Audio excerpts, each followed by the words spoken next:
Shalom. I want to start off by giving all praise to Yahweh, Shem Yahweh Shai, Bashim Rakor Kwadash. Double honors to the apostles and elders at Great Millstone that rule well.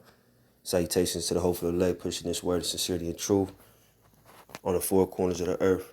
All right, I'm going to start in Revelation 11:14. The second woe was past, and behold, the third woe cometh quickly. All right, and the third woe is World War III, all right, which is the war to end all wars. All right, and I just saw this article on RT News. U.S. should assume wartime mentality to address China challenge. Author tells Kaiser report. All right. So the energy of war is on the earth, and it's been on the earth for this, World War III. All right, to come. All right. That's why you see recently Russia was shooting off some missiles. Just like what you would call a drill, not at anybody specifically, but how they test their missiles and everything. And when you see things like that, that's the nations, showing off their strength, to other nations. They're not just shooting it just to practice. They're showing other nations what they're capable of.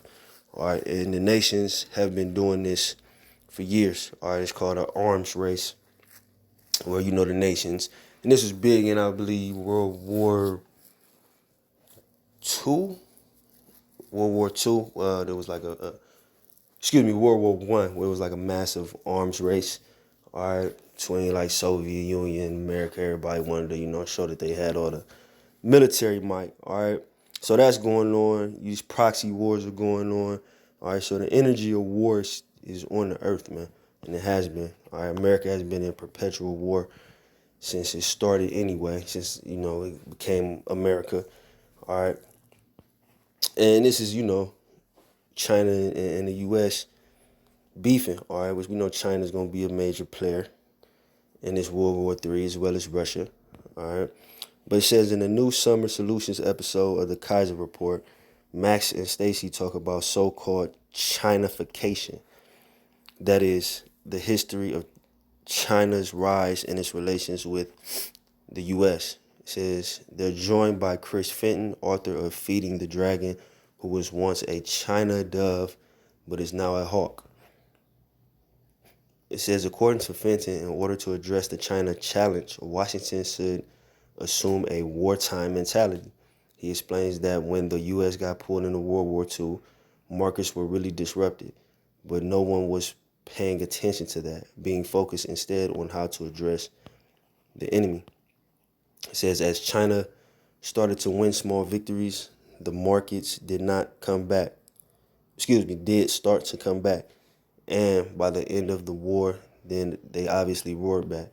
My point is, if we want to address China by really implementing things that we need to do it across all industries, across all companies, and we need to address the shareholder and the investor interest too, because they are the pressure points. If we have real rules of engagement that prioritize America's health and national security, yes, markets are going to get deeply impacted, he says. According to Fenton, the U.S. should stop using the stock market indexes as scoreboards in regard to the overall economic health of the country. All right, now, so this what he's saying is China is a threat to the U.S. economy, which the U.S. is a threat to everybody's damn economy, and has been for a long time. All right. So they're saying that they should, attack China's economy, man. Basically, now if you attack even somebody on a lower level, like a personal relationship with two people, if you attack their finances, that's gonna breed what? A war or a major conflict. All right. Now we're talking on the scale of nations, and this is the type of energy that Americans, all right, American writers and all these stock people that they have towards China as far as the economies, all right, to attack the economy, man, because they feel as though for some reason China is attacking the U.S. economy. All right, this is one of the things that's going to make the beast hate the whore, even though, the beast being NATO and the EU and the whore being America, all right, it's going to come down to finances as well. That's how wars are fought. All these wars that's on the earth is over money and over,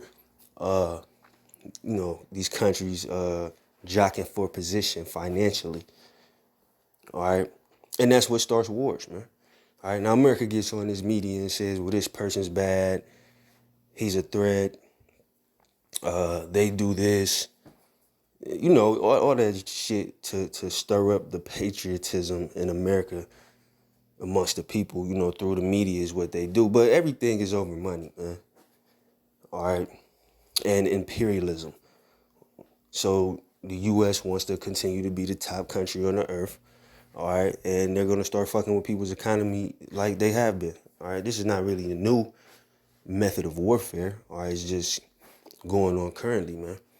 All right. So when you see cries from, not necessarily going to say the American people, but the American power establishment, all right, to protect this economy, what they're doing is they're creating an enemy in the media once again.